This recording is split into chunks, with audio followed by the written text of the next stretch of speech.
नमस्कार, खबर विशेष देख रहे हैं आप। मैं हूं आपके साथ शुभम त्रिपाठी। उपचुनाव का मुकाबला जो है वो बेहद दिलचस्प होने वाला है। उपचुनाव के रण में तीनों सीटों पर मुख्य टक्कर एसपी और बीजेपी के बीच होने वाली है। हालांकि सबसे बड़ा मुकाबला मैनपुरी सीट पर देखने को मिलेगा, जहां समाजवादी पार्टी ने डिंपल यादव को टिकट दिया है।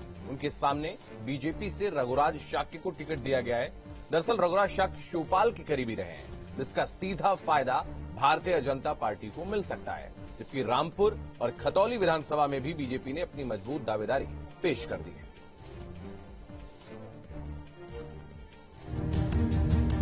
उपचुनाव के रण की तैयारी में बीजेपी जोर शोर से जुट गई है। तीनों उपचुनाव के लिए प्रत्याशियों के नामों का ऐलान कर दिया गया। खतौली से राजकुमार सैनी, मैनपुरी से रघुराज शाक्य और रामपुर से आकाश सक्सेना को मैदान में उतारा गया है।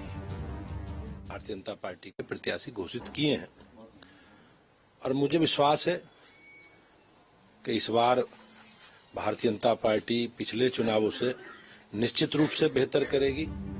खतौली में विक्रम सैनी की पत्नी राजकुमारी सैनी को टिकट देकर बीजेपी ने सैनी वोट को साधने के लिए बड़ा दांव चल दिया है। मुजफ्फरनगर जिले के खतौली विधानसभा सीट से बीजेपी विधायक विक्रम सैनी की सदस्यता जाने के बाद ये सीट खाली हो गई थी, जहां से उनकी पत्नी राजकुमारी सैनी को टिकट दिया गया है। राजकुमारी सैनी की टक्कर अब आरएलडी उम्मीदवार मदन भैया से है। पीएसपीएल के अध्यक्ष शिवपाल यादव के करीबी रहे रघुराज शाक्य विधानसभा चुनाव से पहले बीजेपी में शामिल हो गए थे। रघुराज शाक्य को पार्टी ने मैनपुरी में प्रत्याशी बनाकर एसपी के लिए मुकाबले को कांटे का बना दिया है। मैनपुरी में डिंपल यादव का मुकाबला करने के लिए शाक्य पर भरोसा जताते हुए बीजेपी ने रघुराज शाक्य को उम्मीदवार बनाया है। मैनपुरी, रामपुर और खतौली उपचुनाव में जिस तरह बीजेपी ने जातीय समीकरण साध करके वहां उम्मीदवारों की घोषणा की है, इससे एहसास होता है कि बीजेपी को अपने कामों पर भरोसा नहीं है। रामपुर में बीजेपी ने एक बार फिर आकाश सक्सेना को प्रत्याशी बनाया है। एसपी के पूर्व विधायक आजम खान के खिलाफ आकाश सक्सेना ने ही संघर्ष किया है। आकाश की शिकायतों पर ही आजम के खिलाफ कई मामले दर्ज हुए थे। पार्टी ने विधानसभा चुनाव में भी आकाश सक्सेना को प्रत्याशी बनाया था, लेकिन आकाश चुनाव हार गए थे। इस बार आजम के परिवार से कोई चुनाव नहीं लड़ा तो आकाश सक्सेना एसपी को कड़ी टक्कर दे सकते हैं। उन्हें पूरे कार्यकर्ताओं की मेहनत के साथ, उनकी सक्रियता के साथ और अपनी सरकारों का जो हमारा रिपोर्ट कार्ड है उसे जनता के बीच में लेकर जाएंगे। और मुझे विश्वास है कि हम मैनपुरी, रामपुर और खतौली की तीनों सीटों पर भाजपा का कमल खिलेगा। कांग्रेस के उम्मीदवार न उतारे जाने की वजह से मुख्य मुकाबला बीजेपी और एसपी के बीच ही है। हालांकि मैनपुरी पर पीएसपीएल का स्टैंड क्या होगा, इस पर शिवपाल यादव ने मौन धारण कर लिया है। Team news state.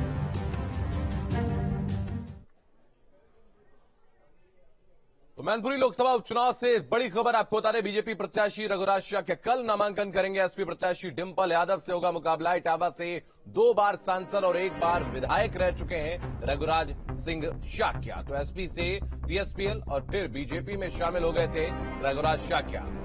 बड़ी खबर आपको बता दें, बड़ी खबर सामने आ रही है। भारतीय जनता पार्टी के प्रत्याशी रघुराज शाक्य कल नामांकन करेंगे। समाजवादी पार्टी के प्रत्याशी डिंपल यादव से उनका मुकाबला होगा।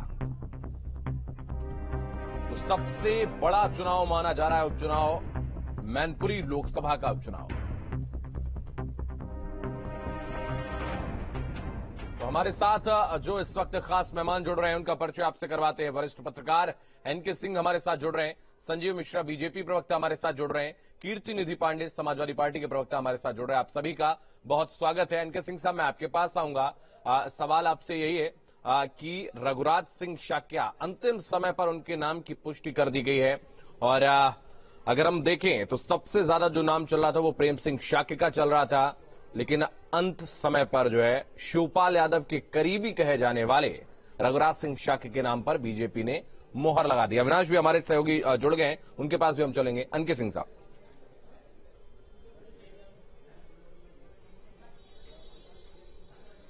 शुभम, इसमें सबसे खास बात यह है, ये टैक्टिकल एक शिफ्ट किया गया है। बिल्कुल सही आप कह रहे हैं कि प्रेम सिंह शाक्य पिछली बार लड़े थे और 94,000 से हारे थे जी, ये बात सच है। लेकिन वो उस समय मोदी का लोकसभा में पूरा मोदी की लहर थी। ये उपचुनाव है, दोनों में एक बेसिक अंतर है। लिहाजा बीजेपी ने उसको धीरे से चेंज किया और एसपी का ही एक प्रोडक्ट जो कि शिवपाल सिंह यादव के का करीबी है, आपने सही कहा आपने इंट्रोडक्शन में कि ये दो फैक्टर इंपॉर्टेंट है, लेकिन जो न्यूट्रलाइजिंग फैक्टर है ये मुलायम सिंह के इंतकाल के बाद का पहला चुनाव है और उसी जगह से है, तो उसमें क्या सिंपैथी वोट ज्यादा कैरी करेंगे, ये बात भी सच है समाजवादी पार्टी के फेवर में कि ऐसे उपचुनाव जो होते हैं इसमें एक बड़ा कद्दावर नेता की डेथ के बाद जब होता है तो सिंपैथी वेव होती है, इसमें कोई दो राय नहीं है। और चूंकि उपचुनाव है तो उसमें जो इंडिविजुअल लीडर्स, जो कंट्री के बड़े लीडर्स होते हैं, उनका उतना इन्फ्लुएंस नहीं होता। जैसे कि लहर थी 2019 में, ऐसी लहर उपचुनाव में नहीं चलती है। लेकिन इन सब के बावजूद ये भी बात सच है कि डिंपल यादव को इस समय वो ज्यादा वो अपील करेगा, या बीजेपी का जो अपना लहर है, जो अपना बेसिक वोट बैंक है वो, क्योंकि आपको याद होगा कि कम से कम 2 जगह बीजेपी ने वहां असेंबली इलेक्शन में जीता था उस लोकसभा कॉन्स्टिट्यूएंसी में। तो मुझे लग रहा है कि ये एक बड़ा क्रूशियल चुनाव होगा, चैलेंज होगा, और इसमें ये भी ये होगा कि जनता क्या मुलायम सिंह के डेथ के बाद जो सिंपैथी है वो रिटेन हुई है, और अगर नहीं हुई है तो क्या अखिलेश की लीडरशिप को अब चैलेंज मिलने वाला है, क्योंकि ये चुनाव अखिलेश के भविष्य से डिसाइड करेगा। इसमें अगर वो सक्सेसफुल होते हैं तो मुझे लगता है कि आगे उनके नेतृत्व पर एक मोहर लगेगी, अन्यथा ये चुनाव अगर हारती हैं उनकी पत्नी तो मेरे ख्याल से ये एक टर्निंग पॉइंट होगा समाजवादी पार्टी की हिस्ट्री में। बिल्कुल टर्निंग पॉइंट होने वाला है समाजवादी पार्टी की हिस्ट्री में अगर डिंपल यादव ये चुनाव हारती है। आप हमारे साथ बने रहे, मैं वापस आपके पास आता हूं इनके सिंह साहब। अविनाश हमारे सहयोगी इस वक्त हमारे साथ बने हुए हैं। अविनाश आपके पास आएंगे क्योंकि आप डिंपल यादव के नामांकन के दौरान भी वहां पर मौजूद रहे, स्थानीय लोगों से भी आपने बातचीत वहां पर की थी। अगर हम रघुराज सिंह शाक्य की बात करें तो एक उनका अपना एक तो शाक्य वोट बैंक है ही, शिवपाल यादव के करीबी भी कहे जाते हैं, और उसके अलावा अगर हम देखें सपा सरकार में मंत्री रहे हैं, उसके अलावा सांसद रहे हैं, एक अनुभव भी है, राजनीतिक अनुभव उनके पास में है।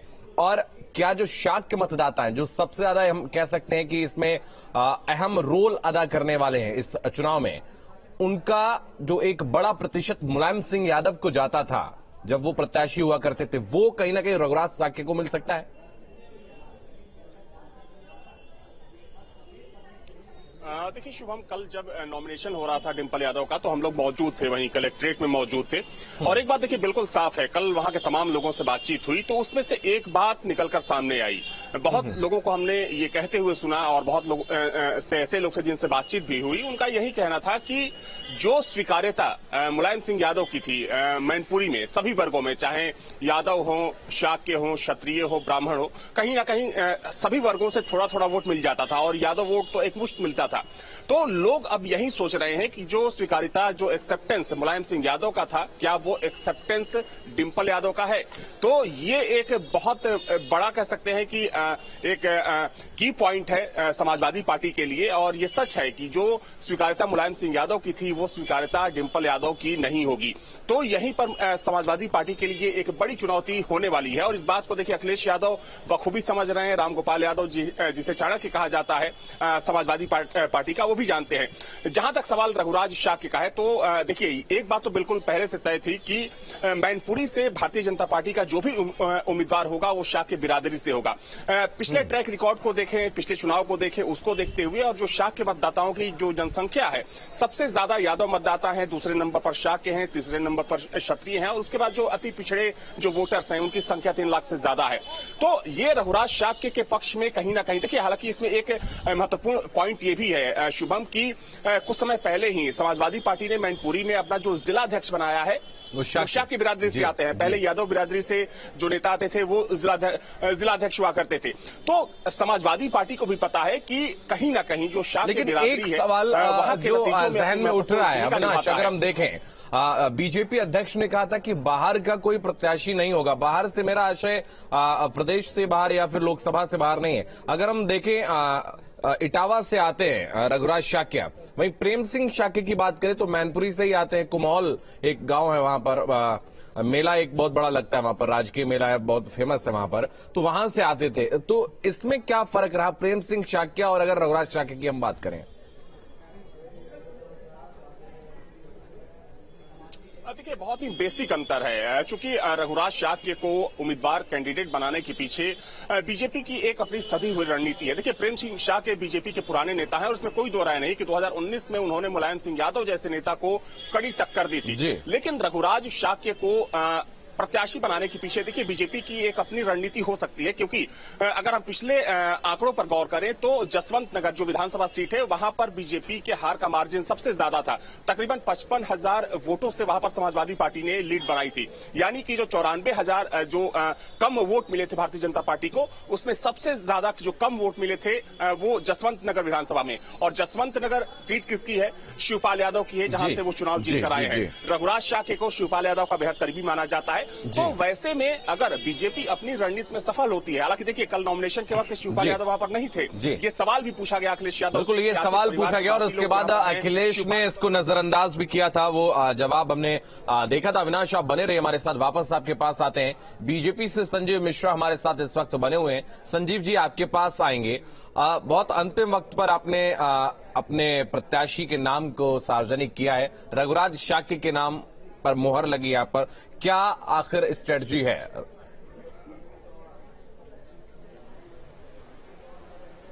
शुभम जी, कोई जल्दी का मामला नहीं है जी। जिस तरीके से जल्दबाजी समाजवादी पार्टी ने की और खासतौर से मैनपुरी की बात की जाए तो वहां बेसिकली एक ठाकुर कैंडिडेट को उतारा। मैं समझता हूं कि उससे माइनॉरिटीज और यादव दोनों ही लोग बहुत नाराज हैं और मैनपुरी में बहुत चौंकाने वाले परिणाम आने वाले हैं। हमारे प्रत्याशी लंबे मार्जिन से जीत करके आएंगे। कई तरीके की चीजें हैं, जैसे वहां पर मुलायम सिंह यादव जी जब सांसद थे तो जो तरक्की हुई, जो विकास हुआ, वो विकास रुकना नहीं चाहिए, क्योंकि मैनपुरी की जनता को मालूम है कि डबल इंजन की सरकार में जहां देश और प्रदेश का विकास हो रहा है, वहां मैनपुरी का विकास का एक डिब्बा भी उससे जुड़ जाएगा और गाड़ी आगे बढ़ जाएगी। जहां तक सवाल इस बात का है कि किन कैंडिडेट को लड़ाया, तो ये बहुत साफ है कि समाजवादी पार्टी ने जिस तरीके से कैंडिडेचर घोषित किया है, वो एक तरफ अपराधियों को टिकट दे रहे हैं, दूसरी तरफ परिवार को टिकट दे रहे हैं। तो ये जनता बहुत बेहतर तरीके से जान रही है। जिन राजनीतिक दलों की जनता से कनेक्टिविटी नहीं रहती, उन दलों का यही हाल होता है, जोड़ तोड़ करके किसी तरीके से सीटों पे कब्जा हो और सरकार पर कब्जा हो। वो होने वाला नहीं है। 8 तारीख को रिजल्ट आने जा रहा है। भारतीय जनता पार्टी के प्रत्याशी लंबे मार्जिन से जीत करके आएंगे। नहीं, अपने ठाकुर प्रत्याशी का जिक्र किया, क्षत्रिय प्रत्याशी का, मैं चाहूंगा थोड़ा स्पष्ट करें आप। देखिए, जिस तरीके से समाजवादी पार्टी ने मैनपुरी में प्रत्याशी चयन किया है, वो बेसिकली महिला को किया, ये अच्छी बात है। लेकिन महिला में भी ठाकुर को अगर किया है तो इसका बड़ा नहीं, वो तो अखिलेश यादव की पत्नी है, वो तो डिंपल यादव है। लोग वहां पर जी नहीं देखिए, चूंकि न्यायिक प्रक्रिया को अगर देखा जाए तो लेडीज का वो अलग बात है कि सरनेम चेंज होता है, लेकिन वो ठाकुर है, इस बारे में बिल्कुल क्लियर है, स्पष्ट है, इसमें कोई दो राय नहीं। चलिए, एक बड़ा अलग सा बयान आपने दिया है। हमारे साथ कीर्तिनिधि पांडे जी इस वक्त बने हुए हैं। कीर्तिनिधि जी, मैं आपके पास आऊंगा, कैसे संजीव जी के इस बयान को आप देखते हैं?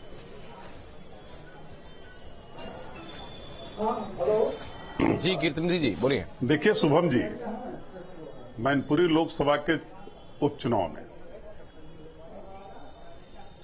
और जिस तरीके से भारतीय जनता पार्टी परेशान है, जिस तरीके से इनके प्रदेश अध्यक्ष ने कहा था कि हम वहां का स्थानीय उम्मीदवार देंगे, लेकिन उस लोकसभा से बाहर का उम्मीदवार इनको खोजना पड़ा। और जो पहले समाजवादी पार्टी में रहा, फिर पीएसपीएल में रहा, विधानसभा चुनाव में बीजेपी में गया, तो इनको भी भारतीय जनता पार्टी के किसी कार्यकर्ता पे भारतीय जनता पार्टी के नेताओं को भरोसा नहीं। वो भी उधार के प्यादे पे ही दांव लगाने को तैयार है।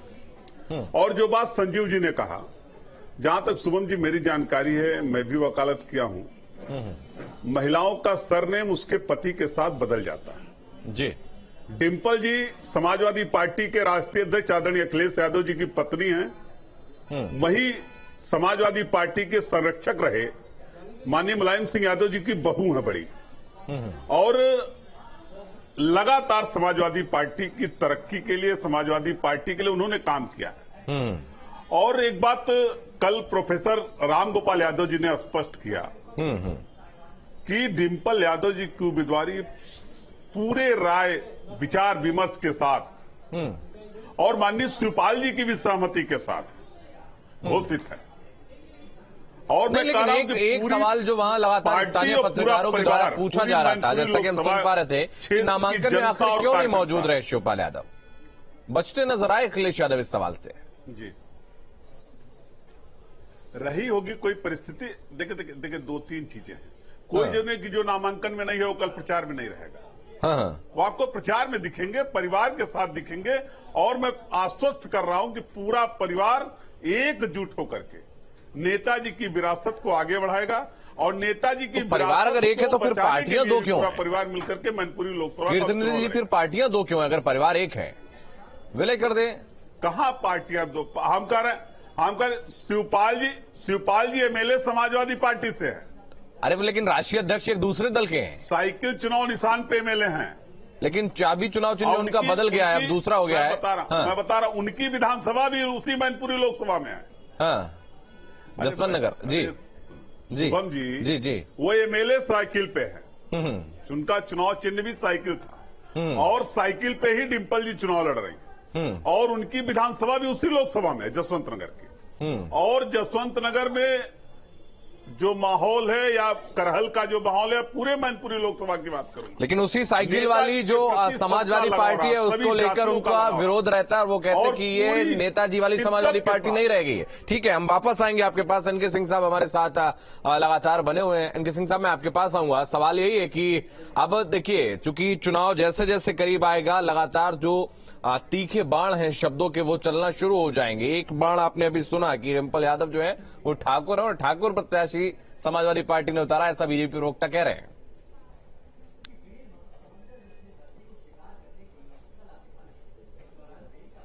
ये शुभम, वाकई बीजेपी के दिमाग को दाद देनी पड़ेगी कि क्या क्या चीजें लाती है कि वो यादव है, वो ठाकुर है, लिहाजा यादव उनके साथ जेल नहीं करेगा। ये उनका एक दिमाग है। लेकिन ये बहुत मैटर करेगा नहीं कि वो क्या किस कास्ट से है, क्योंकि अब वो उस फैमिली में समाहित हो चुकी है। तो मुझे नहीं लगता कि ये कोई ऐसा इशू है। लेकिन खैर, ये बीजेपी उठाए, ये उसकी अपनी चॉइस है। एक चीज जरूर है कि मुलायम सिंह यादव का कुछ भी है तो वहां पे एक वर्चस्व रहा है और आज से नहीं 4 डिकेड से रहा है। तो उनके न रहने पे अगर उनके परिवार का कोई खड़ा हो रहा है, लेकिन ये गलत कह रहे हैं कीर्तिनिधि जी, ये गलत कह रहे हैं कि शिवपाल यादव दिखाई देंगे। बहुत स्पष्ट दिखाई दे रहा है कि शिवपाल यादव से संबंध अच्छे नहीं है। ये भी दिखाई दे रहा है कि शिवपाल यादव इस समय बीजेपी खेमे को मदद कर रहे हैं। ये दो बातें बहुत साफ है। लिहाजा उनको बहुत ज्यादा शिवपाल यादव पे भरोसा भी नहीं करना चाहिए, कोई भी पॉलिटिकल पार्टी नहीं करनी चाहिए। लेकिन ये जरूर है कि शिवपाल यादव का वहां पे कितना असर है और क्या वो असर इतना है कि मुलायम सिंह के निधन के बाद उनकी बहू चुनाव लड़ रही है, क्या उसको भी प्रभावित कर सकती है? ठीक है, ये ज्यादा बारीक चीज है जो देखने की जरूरत है। मुझे नहीं लगता है कि ये कोई ग्राउंड बनेगा। ठीक है, एनके सिंह साहब, चूंकि बहुत कम समय रह गया है, मैं ज्यादा से ज्यादा आपसे जवाब लेना चाहूंगा। ये तो मैनपुरी लोकसभा चुनाव की बात होगी, लेकिन खतौली और रामपुर की अगर हम बात करें तो विक्रम सैनी की पत्नी को एक तरफ टिकट दिया गया है, दूसरी तरफ आकाश सक्सेना जो कि लगातार आजम खान के पीछे हाथ धोकर पड़े रहे हैं और आज अगर जेल में वो रहे हैं, अब से कुछ दिन पहले छूटे हैं जेल से, तो उसमें आकाश सक्सेना की एक बहुत बड़ी भूमिका रही है। ज्यादातर मुकदमों में वादी आकाश सक्सेना ही रहे हैं।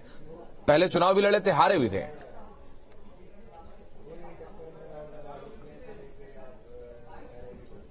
नहीं, अब वो वर्चस्व खत्म हो गया है आजम खां का। इस समय बीजेपी ने आकाश सक्सेना को लाके दोबारा फिर एक मजबूत वो दिया है और मुझे लगता है कि वो चुनाव एक तरफा हो सकता है इनके आजम खां के न रहने के बाद। और इवन अगर हम मान भी ले कि उन्हें विक्टिम इमेज की तरह पेश किया जाएगा, आजम खां के जो वो हुआ है, पद छोड़ने की मजबूरी रही है उसकी वजह से, केसेस की वजह से, तो इसमें सिंपैथी उनको मिलेगी कितनी मुझे नहीं मालूम है, लेकिन बीजेपी वहां पे इस समय वर्चस्व बना रही है और यही स्थिति खतौली में है। जी, खतौली में भी मुझे नहीं लग रहा है कि कैसे, चूंकि एक तो सिटिंग एमएलए है, ठीक, और वो भी गया है तो सर्टेन कारण से, वो कारण क्या है जिसमें वो पद छोड़ा है, वो 2 साल की जेल हुई है मुजफ्फरनगर दंगों की वजह से। तो मेरे ख्याल से बीजेपी हिंदू कंसोलिडेशन पूरा कर लेगी और वहां पे चुनाव जीत जाएगी। ठीक है। कीर्ति निधि जी, मैं आपके पास आऊंगा। आखिर क्यों देर कर रहे हैं? रामपुर में कब प्रत्याशी आपका सामने आएगा? क्या बीजेपी का इंतजार आप कर रहे थे या फिर कोई मिल नहीं रहा प्रत्याशी?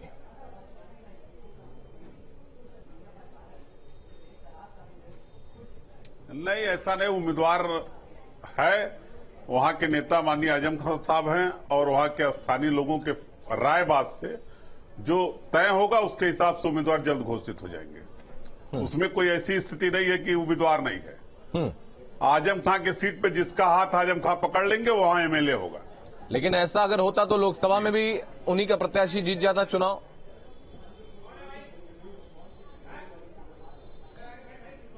देखिए, अब लोकसभा की बात करेंगे तो फिर मैं इलेक्शन कमीशन पे सवाल खड़ूंगा, फिर बहस दूसरे दिशा में चली जाएगी। चलिए, ठीक है, बहुत धन्यवाद आप सभी का हमारे साथ जुड़ने के लिए इस खास कार्यक्रम में। उपचुनाव में अब गढ़ की लड़ाई जो है वो अब और भी ज्यादा प्रगाढ़ होती चली जा रही है। अब ऊंट किस करवट बैठेगा ये आने वाले समय में पता चलेगा, लेकिन भारतीय जनता पार्टी ने जहां अपने पत्ते एक तरफ खोल दिए वहीं